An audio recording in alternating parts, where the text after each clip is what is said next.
righty, we'll bring the meeting to order here, and we're looking for an approval of the agenda. Yes, Mr. Chair. There's a few changes on the agenda today. There have been 2 resolutions added regarding County State Aid Highway 46 bike path under Public Works. You can strike number 1 and 2 under the Land and Resource Management agenda. And during the work session, the board will be discussing Oak Hill Cemetery maintenance. We're starting on Resolution 25-43 today. Okay. Mr. Chair, I'll make a motion to approve the agenda. Thank you. Second. Thank you, Shane. Thank you, Jeff. Any other questions? If not, Lene? Rapp, Yes. Way, Yes. Meyer, Yes. Schmidt, Yes. Kalina. Yes. Motion carries. Okay, next, approved draft minutes of our May 6th, 2025 regular meeting. Mr. Chair, I'll make a motion to approve the minutes. Thank you, Charlie. I'll second. Thank you, Tim. Any other questions? Lene? Way, Yes. Meyer, Yes. Schmidt, Yes. Kalina, Yes. Rapp. Yes. Motion carries. All righty. Sheriff Holberson.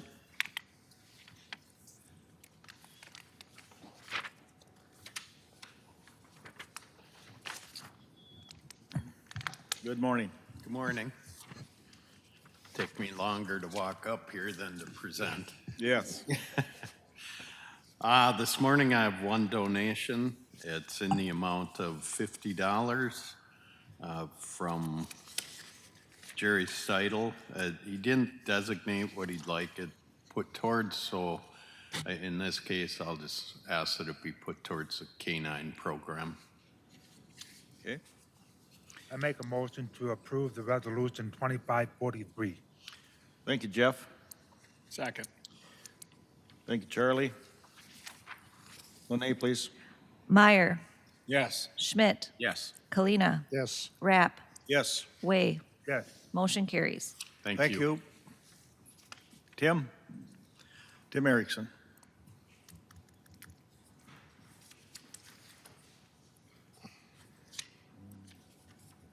Good morning. Good morning. First item that we have for you is a drainage request out on ditch number 3, branch 5. All right, good morning. That ditch is up by Evansville. It's a pretty short stretch. It is plugged with cattails and a lot of vegetation, and the renter of the land did contact me on that and would like it cleaned as soon as we can get there. So it shows that it goes like to the center of the highway there? Yep, it does go to, it actually crosses 82, but we'd only be doing the portion south of 82 until it attaches to the main. All righty. Board's wishes. I make a motion that we approve the drainage clean on County Road 3, County Ditch 3. Yep, thank you, Jeff. I'll second it. Thank you, Shane. Mr. Chair. Yes, Charlie. Isaac, they have loan balance, there's still, and it's gonna cost almost 10,000 for this. Are we changing the rate at all? I guess we'll have to look at if the levy will have to change. It will. And it looks like the levy brings in about half of what the balance will be. What's any other ongoing maintenance? This is it? I mean, any regular maintenance for this ditch? There's some spoils that need to be pushed out on a different branch from a project that was done last year. Yep. Otherwise, it should be the basic if there's beaver Okay. or whatever, so. Well, we don't want Vicky coming after you. so. All right. Thank you. Any other comments? Lene, please. Schmidt, Yes. Kalina, Yes. Rapp, Yes. Way, Yes. Meyer. Yes. Motion carries. Thank you. Thanks, Mike. Next item that I have, those actually tie together. So the MnDOT district has opened up some transportation alternatives funding, some leftover funds that didn't get spent. So they've got a application that's out right now. What we're looking to put together is just a bike path on County Road 46. So connecting a few dots. We're building the bike path this year, so we would connect from that one over to the roundabout and then try to go north up to where the box culvert runs underneath to get you to Woodland Elementary. So just to try to tie all that in together, we're just gonna put that application in and see if we can get the funding. From the tracks? From the tracks going over to the roundabout, yes. So what we're building this summer, we'll tie onto that. We're just gonna really fill in the blanks for what we've already made. Question, Tim, are you putting one now where you're building on 46? From Yes. Casey's to the tracks? Yep, so from South Broadway to the tracks, that blue line. That's getting done now? That's being done Okay. right now, correct. But the one from the tracks to the roundabout won't be done this year, will it? So that's what we're going for the TAP funding for. This would be construction in 2028. 2028, okay. Makes sense.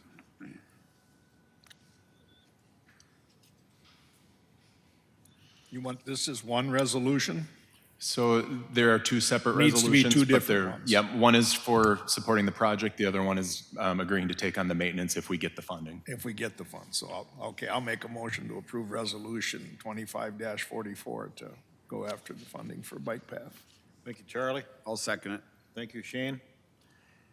Any more comments? If not, Lene, please.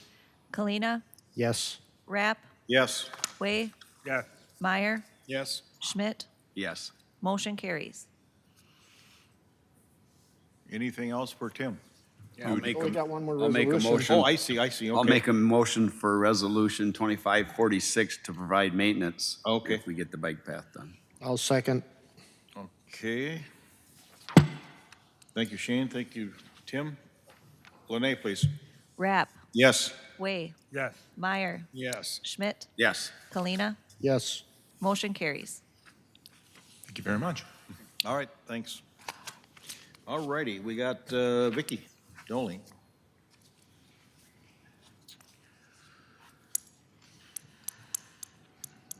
And good morning. I've got a gambling permit resolution for Minnesota State High School Clay Target League, looking to perform a raffle at Alexandria Shooting Park on June 17th.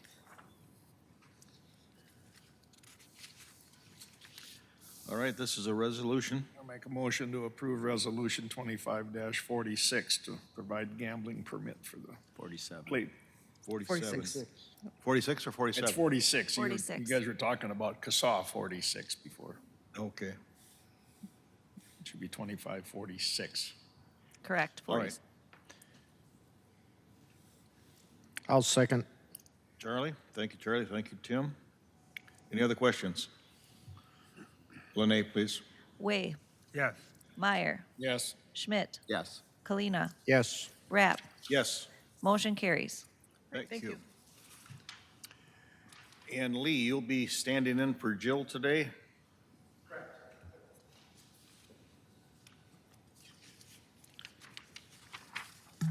Morning, Mr. Chair, Board. Good morning.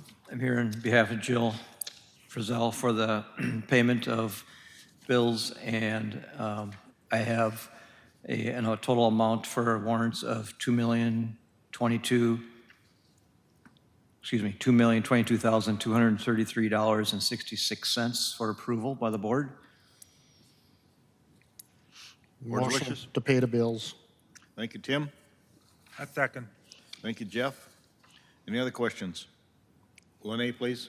Meyer, Yes. Schmidt, Yes. Kalina, Yes. Rapp, Yes. Way. Yes. Motion carries. Okay, you can stay there, Lee. Thank you. Go ahead. All right, next item I have presenting here is request for board action on the setting of a grade. As you know, we did relook at and put together a coordinator / HR director position. And in that process, we submit a PAQ to get a grade determination by David Drown and Associates. They are external consultants. The grade came back as a recommended grade of 18. I touched base with them to confirm that, and we went through it, and it all seemed to make sense. This job would be put in a new slot, 5013, which is going to replace the previous county coordinator director slot of 5,000. So asking the board to approve this new PAQ and grade for the coordinator HR director position at a grade 18. Board's wishes or questions? I got one question. Now, on a grade 18, that gonna be step 1? Or where is this going to be? Well, since I'm directly affected by this, what our policy would say for all of our employees, including myself, was the person in that position would see no less than a 5% increase. So we'd put them on the step that's as closest to that 5% increase from their current grade and step. Okay. You don't have the grade scale, the steps and that a guy could take a look at? I don't have it with me today, but normally what I would do is give this, once this action's taken, I would give it also to Stephanie Hadler, who would also compare it to our policy and make sure it lands in the right spot. Okay, But again, if it's got to land on a step that's not less than 5%, so the first step, 1 through 10, that is at least 5%, that's the step we put them on.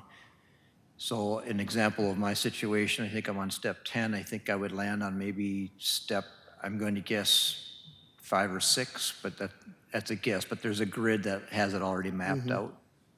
okay, We have a promotion policy, so in our policy handbook, there's a promotion policy that kind of defines how these movements are made, so we do it consistently. So we just follow that.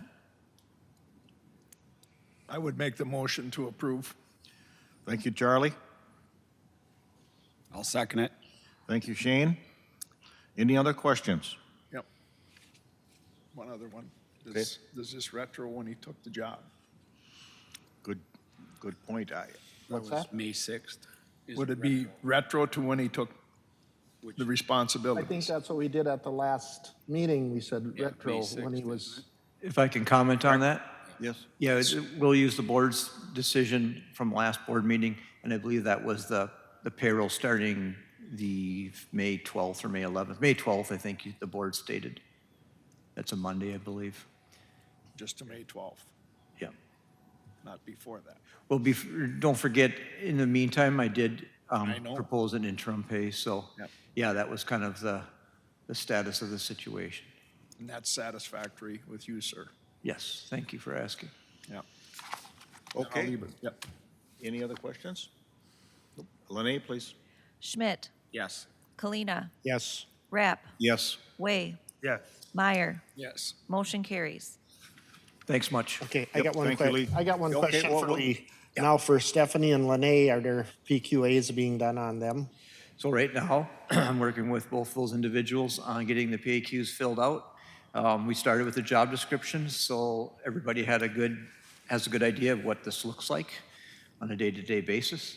And then we'll go through the PAQ, which is more detailed and has some percentages and levels of authority and whatnot. And we'll get that hopefully finished up and submitted this week for a determination on those. And then I expect to bring those back and do the same process.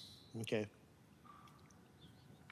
Have you posted anything for the clerical position there or not?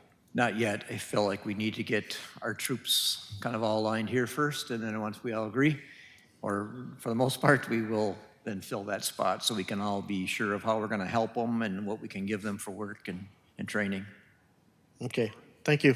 Yeah, you're welcome. Thanks, Lee. Thank you. Dave Rush.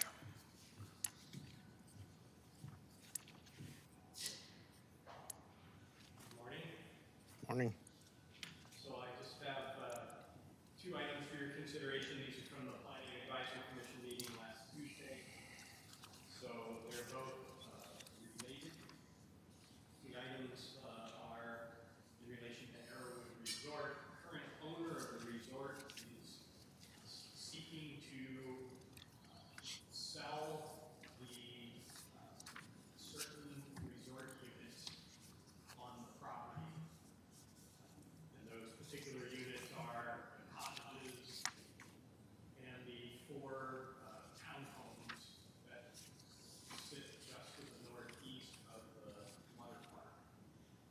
And this was something that, Hey, hey, the mic's back on.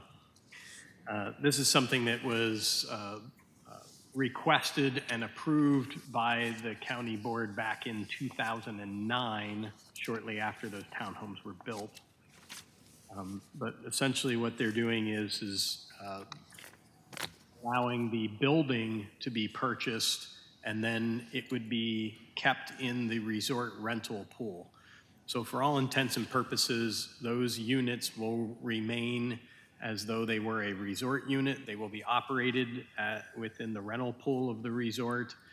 The owner of that particular unit will have options to use the unit for a minimal amount of time during the peak season, and then for a longer period of time during the off-season.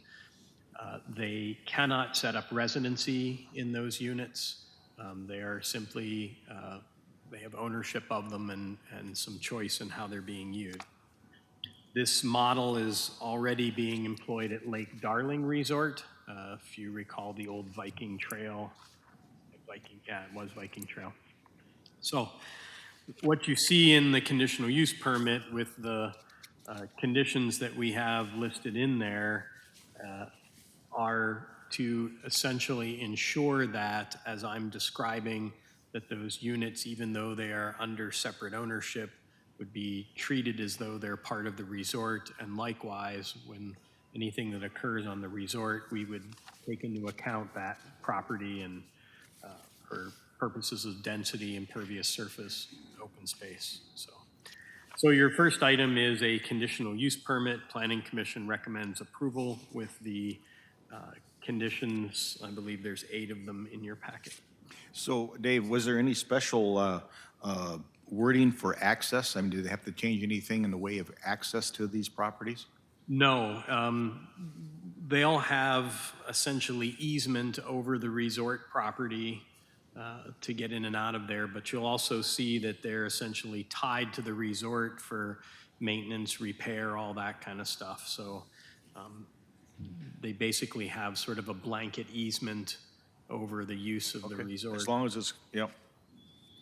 Mr. Chair, again, so basically, if I understood right, they would be managed by Arrowwood, but Yes, owned by separate people. they can be owned by any entity as long as they're managed by a professional resort management company.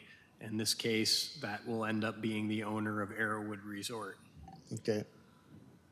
Mr. Chair, I got a question. What about if they build new ones down the road? This is just for existing. Well, this is for existing and for 11 cottage units that they were permitted in 2014 to add, and they only, actually, I think they were permitted to add, was it 16 of them, and they only added 5. Okay. They'll be adding, 11 more of them, so that's part of this permit. So those units will also be sold. You can see Block 1, Units 1 through 11. do we get into any, I know the area pretty well, but the VRBO thing, this is all gonna be managed by the resort, 100%. We're requiring that it has to be managed.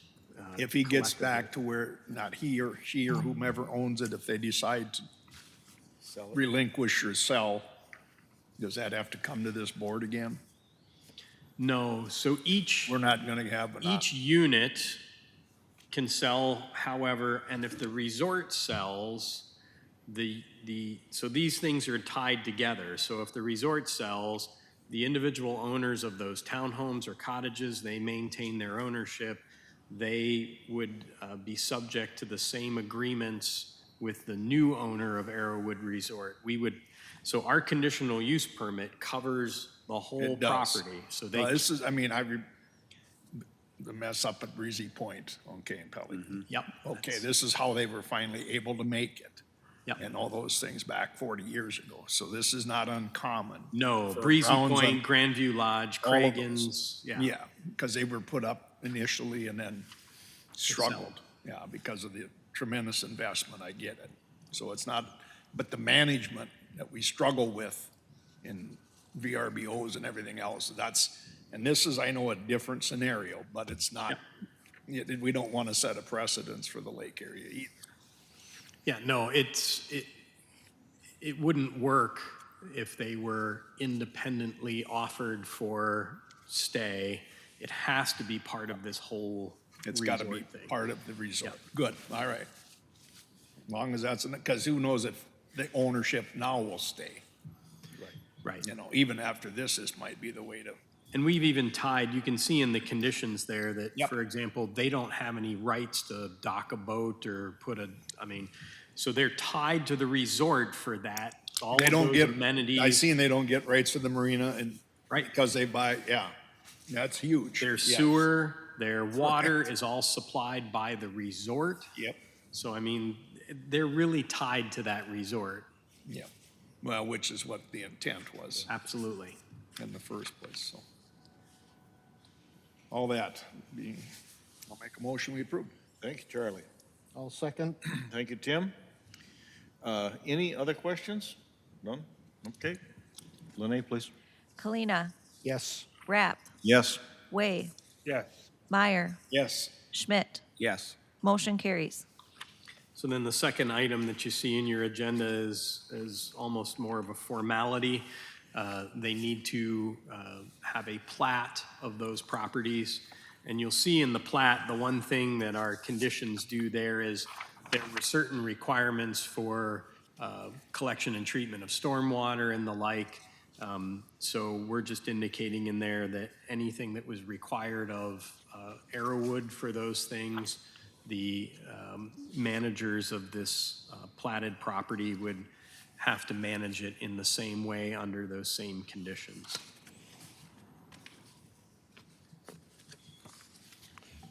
Well, I'll make a motion to approve the preliminary plat of Arrowwood with conditions.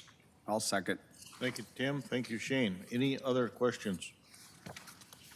Lene, please. Rapp. Yes. Way. Yes. Meyer. Yes. Schmidt. Yes. Kalina. Yes. Motion carries. All Very right. good. Thank you. Thank you, Dave. Is there a Greg Sandino here?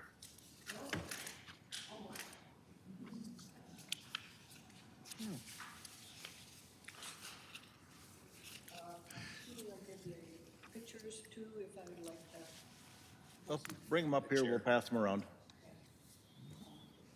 This is one of the 1990s where the worms really taken. Yeah, I remember.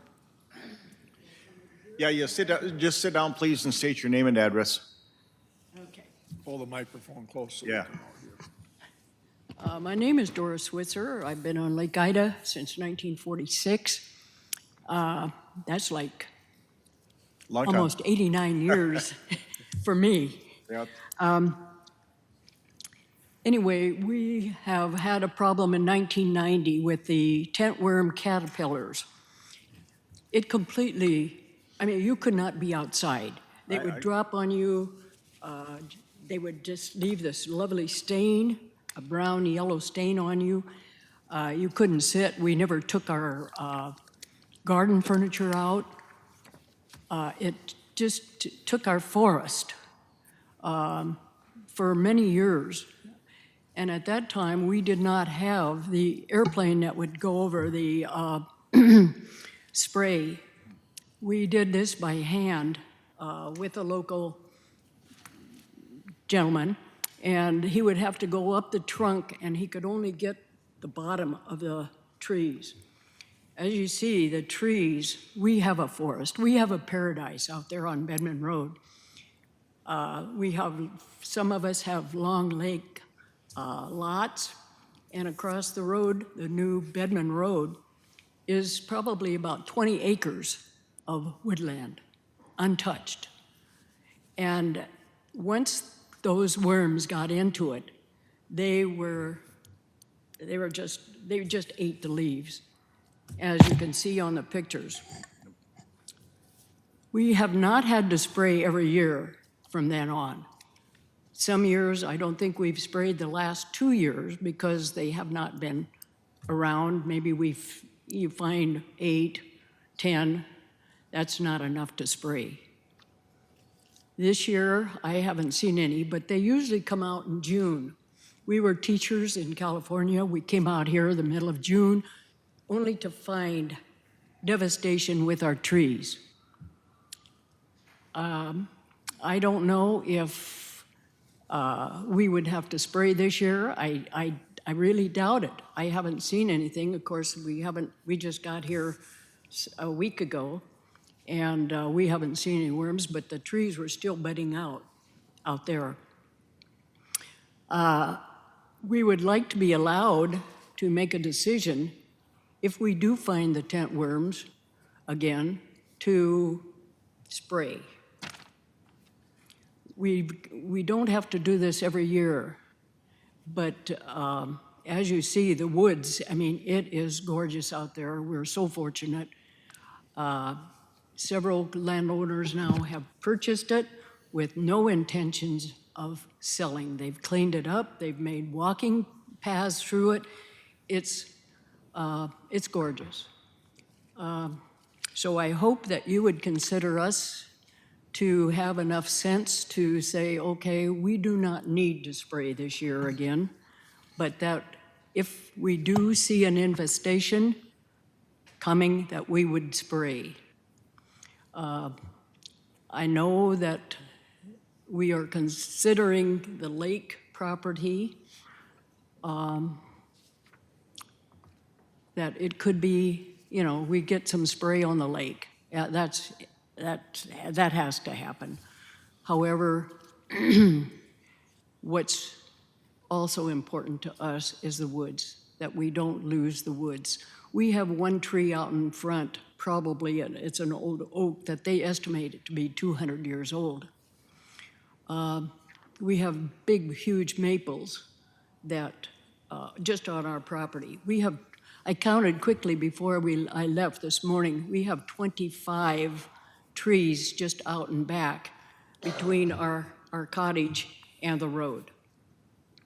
So at this time, I really would like you to just consider that if we do need another spraying this year, that we could hire, I think it's West Central Ag Air Sprayer. Okay. I guess I'd just make a comment. In order for that spray to be effective, I believe it has to be sprayed by the 15th of May. It has to be, because you have to catch those tent caterpillars before they're an inch long. So this year really is not even an option here, but I want to read you what the Federal Aviation Administration says here. It says that no person may operate an aircraft over a congested area except in accordance with the requirements of this paragraph. Prior written approval must be obtained from the appropriate official or governing body of the political subdivision over which the operations are conducted. So it's sort of a gray area as to really who can give that permission. I mean, it can be a township. And so we think that the decision that was made when we decided not to do that was still good. I mean, this when it sprays, it kills all butterflies, not just the tent caterpillars, all butterflies. They've had issues with kids that have allergies, and there is still an issue about anybody growing organic crops of any kind. So I'm just going to ask Robin, do you have a question or a note? Robin Trott is with University of Minnesota Extension Office. Thank you, Jerry. In 2025, the Minnesota Department of Natural Resources predicts that forest tent caterpillar activity will not be widespread or severe, but they do expect more defoliation than the caterpillars did in 2024.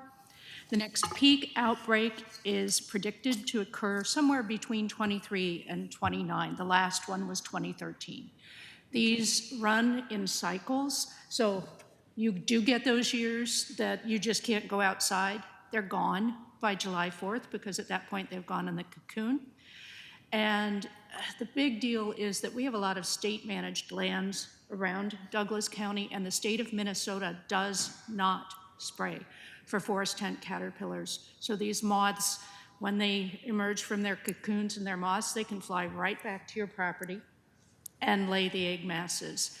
The other thing is that typically, if the trees are healthy, the defoliation does not kill the tree unless it happens for multiple years in a row, but that typically doesn't happen. We'll have 1 or 2 big years, and then they'll go down in numbers. Spraying also disrupts that natural cycle, so it's harder to predict when we will have a big year for forest tent caterpillars because of the spray.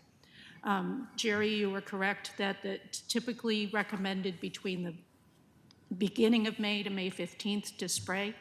These cold temperatures in and of themselves will have killed many of these small larvae. Okay, well, I thank you. And, Doris, I totally appreciate your concern. I know I don't like them any more than you do, and they did the same damage to my trees. I live about a mile from Lake Ida. So I guess with that, again, this year, we're past the stage of it being effective, so I don't see anything changing there. But I'll give you, I don't know if you've got this or not, but this is from the University of Minnesota Extension. And it might be helpful for you. Okay, thank you. You can always call me if you have questions. Okay, thank you. I'm at the courthouse and the extension office. Okay, and you're? I'm Robin Trott. Okay, Robin Trump. Okay, thank you. Okay, well, so again, I thank you for your concern, and like I said, the person to stay in touch with really is Robin Trott. If you have any questions, she's gets all the information that comes out through this state, and I'm going to knock on wood that we don't have any more this year, but like I said, there's a lot of things that can, let's say, be done without having to spray. So let's see what happens, and I hope we don't get them. But Oh, I do too. yeah, yep. Well, thank you. Yeah. Is this, now, would we have to go through this every year? Well, Or are they not going to change their minds? well, I don't see them. The state park never will not allow spraying. Carlos State Park will not allow it because they say it's natural, and I know that there's times that it's like a drought. We get a drought, nothing we can do about it. I mean, it's just one of those things that happen. But I think if you're I've killed many of nests. They're about that big around. I've caught them in my yards or Yeah. in woods, and I will take them down and burn them, step on them, because there's thousands of them in these little cocoons. They're just amazing how they can get that many in there. But anyway, you kill them like in early April or March, whenever you see them. That's very helpful. Yeah, no, we usually saw 'em the worst in June. Yeah, The first and middle of June. Right, by that time, they're out of their cocoon. Yeah, and or that's, their that's when nest, we yep. would arrive and see it. Okay. So, but Well, thank you for Yep, listening. yep, I appreciate your concern. But it is legal that we could go ahead, if we do see them, that we could spray. Well, you on your own property can. Okay, Yeah. so that would be one option. Yeah, one of Okay, well, thank or you. the township, yeah. Okay. Thank you. Thank you. Okay, any items from the floor? Mr. Chair, we still have a, gotta flip that over. We gotta flip it over. You gotta do the top one. Cecilia. Oh, I'm sorry, I missed you guys. All right. Go back room. Yes, Cecilia, Jody, Robin, Jacqueline, Mr. Chair, yes, point of order. yes. We weren't gonna take any. It's on the agenda as an action item. Oh, I see. I thought, okay, well, I thought we had already taken action on that, but we'll do it again. I thought, We did that. that was my Ricky- comment. We did action on this before. They were just bringing it back, hoping we would bring it back up, but we voted on it and we voted it down. So you still need action? I don't, All right, then we need a motion.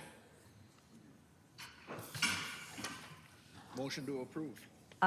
Mr. Chair, on March 4th, our motion was to deny the request from West Central Ag Air to perform aerial spraying operations to control forest tent caterpillars. All right. So a motion to deny is what we're looking for. Or approve. Make a but- motion to deny. All right, thank you, Jeff. I'll second. Thank you, Shane. Any other questions? Lene, please. Way, Yes. Meyer, No. Schmidt, Yes. Kalina, No. Rapp. Yes. Motion carries.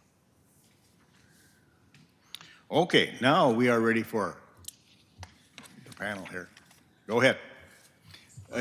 Good morning. Thank you for having us here today. My name is Cecilia Amadou. I'm the Regional Director for the Northwest part of the state.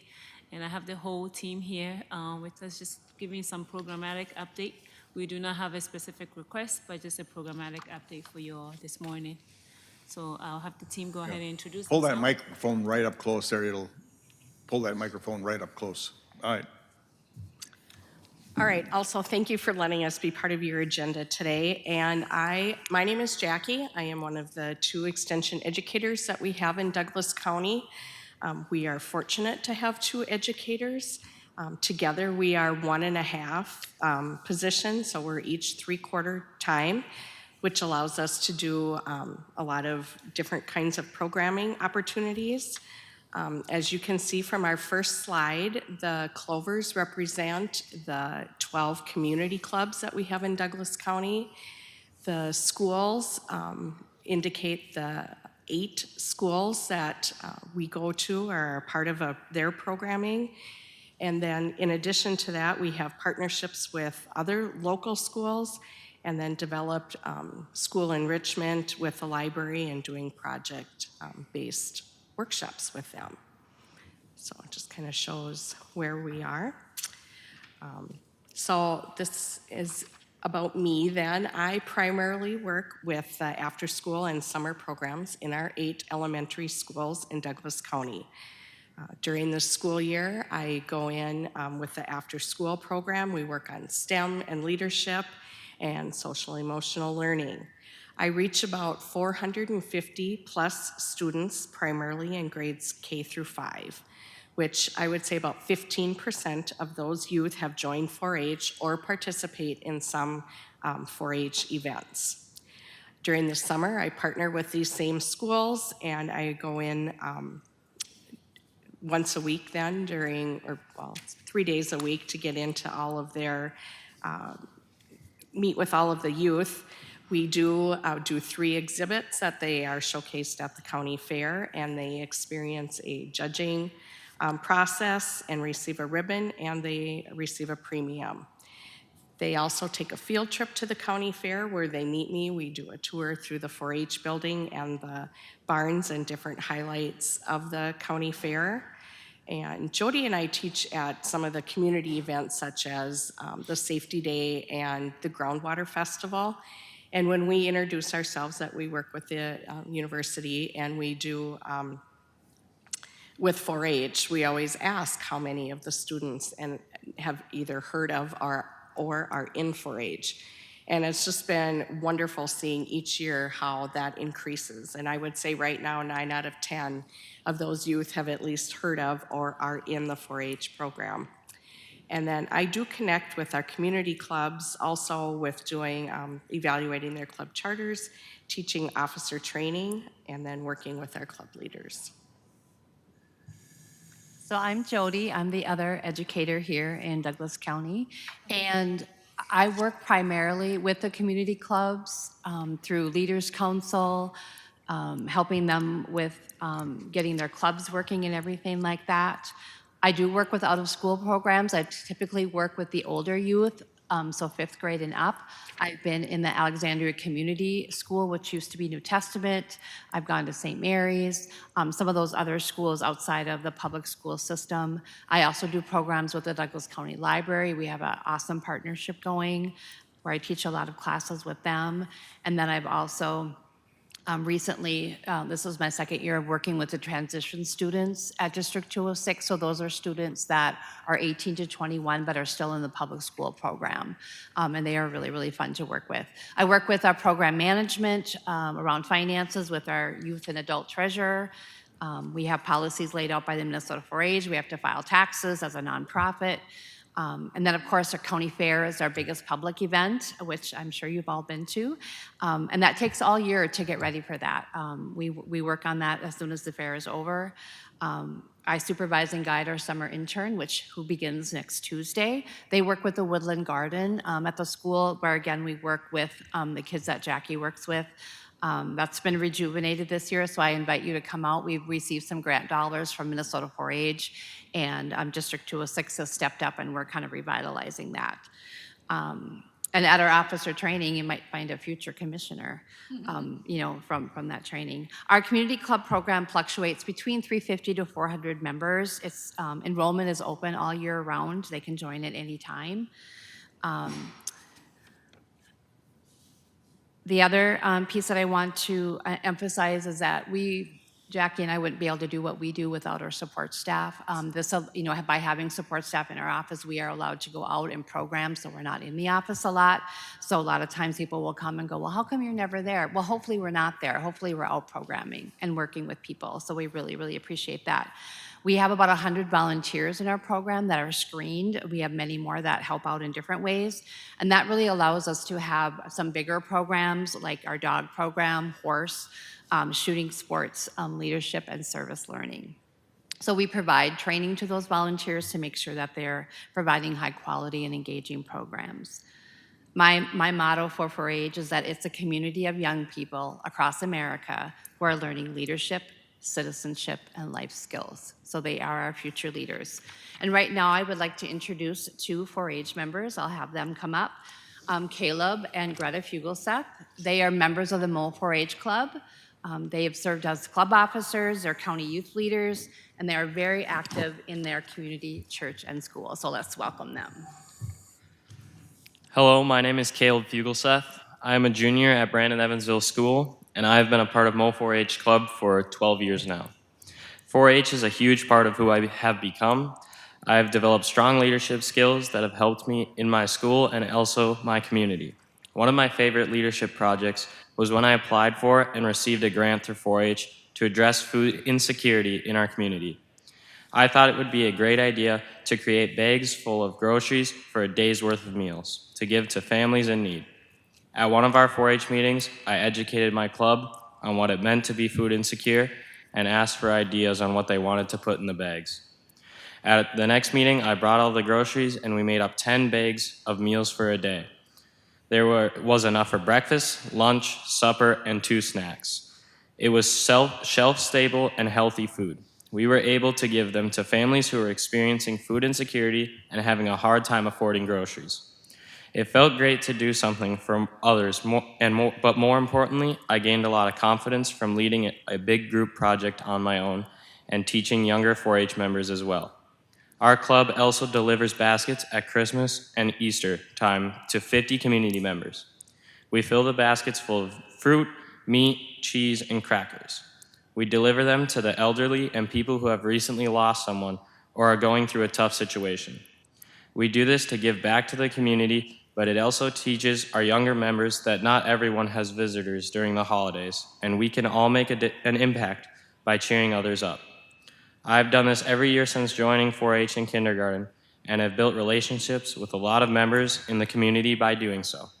My name is Greta Fugelseth, and I have also grown a lot through 4-H. I have gained confidence and the desire to be a leader. I have learned the importance of being involved in the community and giving back, but I never thought I could be a leader because I am more quiet. Caleb did his Meals in a Bag project, and I wanted to do something to address the growing problem of food insecurity too. I really love baking, so I decided I would make a cake in a pan kit, which would include everything to bake a cake and also the frosting and candles to decorate it. These kits would provide a way for families to celebrate even if they are having a hard time affording regular meals and groceries. I put a can of pop in each kit so it would substitute for the eggs in the recipe.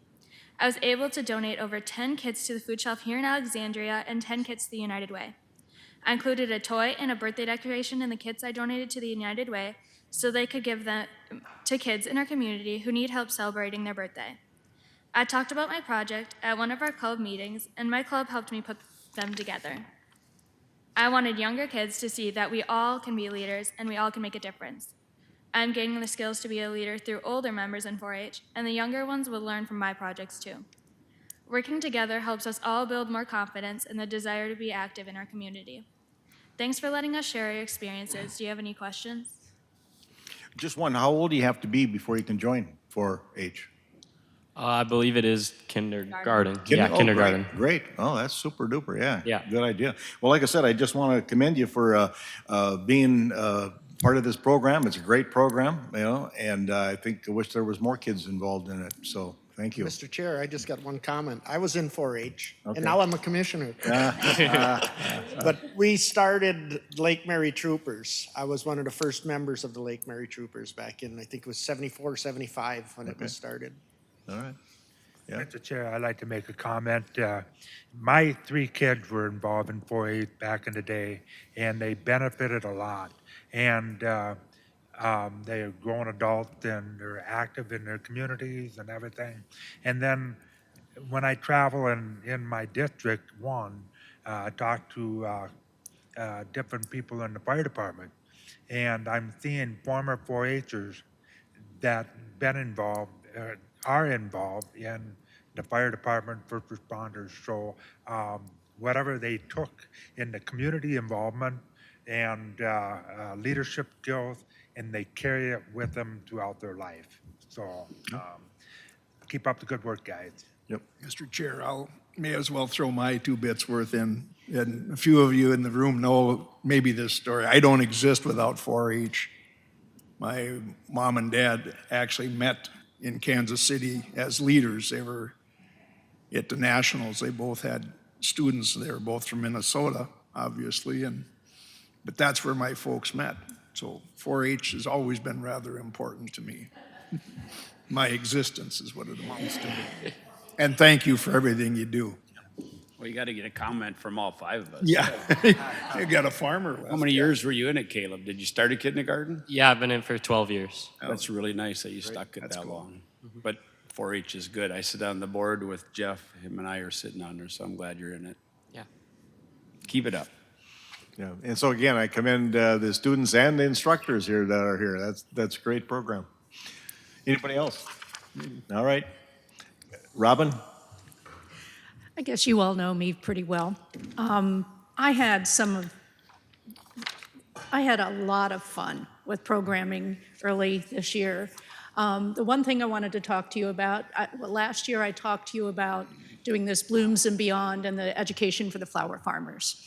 So I had 309 people registered. These were people who either started a flower farm or wanted to start a flower farm. And that has just been highlighted in our University of Minnesota Source magazine, and it has led to me creating some web pages. So that's one of the things I'm most proud of. But also, you know what? This is last year's. Is there another one, another slide? This was supposed to be hidden. Oh, there we go. Thank you, sorry. So we've done a gardening roadshow with the Senior Center, and that was fun. 3 sessions, March, April, and May. And it was a fun time, the same 12 ladies. We did hands-on activities, old school, and no PowerPoint, just doing some learning together and doing together. I'm going to be developing a Gardening Basics webinar series because when I was at the Home and Garden Show, I had a lot of people come up to me and say, I've never gardened before, how do I do it? And you know what? It's really hard to go back to that for me because I've been gardening since I was 5. And going back to what are the very, very basic things you need to do before getting gardening and so that's been fun. And there we go. I have my professional goals there. I'm not going to review them right now because what I want to talk about is the partnerships we have in the Extension Office between horticulture education, 4-H, and oh my gosh, our support staff have their hands in everything we do and make us successful. So 4-H and horticulture share ideas. 4-H just did a succulents workshop. I just did a succulents workshop. Jody's been helping me to figure out how to design websites. And it's so wonderful that we can go into each other's office and say, hey, can I have your ear for a minute? Can I pick your brain? Because without that collaboration between our programming would be kind of flat, or we'd get into a rut. This way, we help each other, we bounce ideas off of each other, and we help each other be successful. And that's why I'm so happy working in this office with this group of people. I just am going to sing kudos to Kim Taverne. I had a Winter Garden College that was on, was that in March? That was in March. And 2 weeks before the day this was going to happen, so this was an in-person thing, I had 8 people registered in Alexandria. And I knew that that was not a good reflection of who we would get to this. And Kim steps in and says, hey, I can help you with that. And in 2 days after Kim stepped in to help me with the promotion, I had 21 people registered for that class. And that's just to show this collaboration and this support from everybody in the office helps improve all the programming we do. I'm so excited to be part of Extension in Douglas County, and you'll always have my ear. I hope I can have your ear when I need it. So thank you very much for support for Extension, for support for our programming, and support for our support staff, making sure all of this magic happens all the time. Thank you, Robin. I want to say I've utilized Robin in any question and as a resource, and she has helped us on our Ida Valley Farm, and so we appreciate you doing that and providing the resources and come up with some answers, and so thank you. You're very welcome, Jeff. It's my passion. It's what I love to do. Well, I guess I'll just kind of wrap up a little bit. So yes, I'm Kim Taverne, and Sarah Trousel is the other support staff. So Sarah works between Land and Resource Management and Extension.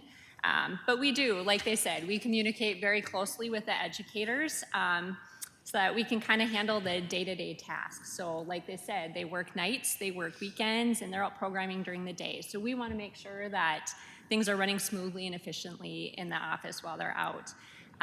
We invest a lot of time into learning the databases that keep all the 4-H information and fair. We do webinars quite regularly just to learn it. It's a program that is used across Minnesota and even other states. So we kind of have the option to tailor those and customize and for our needs. And we do all the posting on the websites. And we get a lot of tools from Extension, so we're constantly keeping up with those just so we're efficient in our jobs. There's a lot of logistics that go with their programs, advertising, tracking that we're responsible for. And we're just that first point of contact for people that come into the Extension office. So assisting them, providing resources, problem solving, and sometimes it's referring them on to other educators. If you just keep in mind that Extension is big and vast, if you've been on the website, there's a lot of information there. I'm sometimes looking for something and I'm like, oh my gosh, this is so cool. I didn't know this was here. It's always changing. You kind of see that in the Source magazine, like Cecilia mentioned in her monthly updates. Just kind of chance to see what's all out there. And so residents are reaching out to us and we're helping navigate them to those resources, putting them in touch with regional educators. We work closely with regional support staff. You'll see in the one slide, the next one, that one right there. So what is a fair farmland rental agreement is an example of a regional educator. Nathan Holinsky comes down from Brainerd in the fall. That's a very popular, well-received event. And so we work closely with those educators, with those logistics, securing rooms. They kind of reach out to us and ask us for some information. We want to make sure that they're successful when they bring those programs here. Let's see, we get to know the volunteers and support their program efforts, and we're just often behind the scenes, just keeping everything flowing smoothly. If we're doing our jobs, it reflects on them, so we're very much a team. Great. I got nothing to add. All right, It's good been deal. covered. Yeah. So thank you. Yeah, thanks again. Thanks again. Thank you. Yep, Thank you for what you do. yep.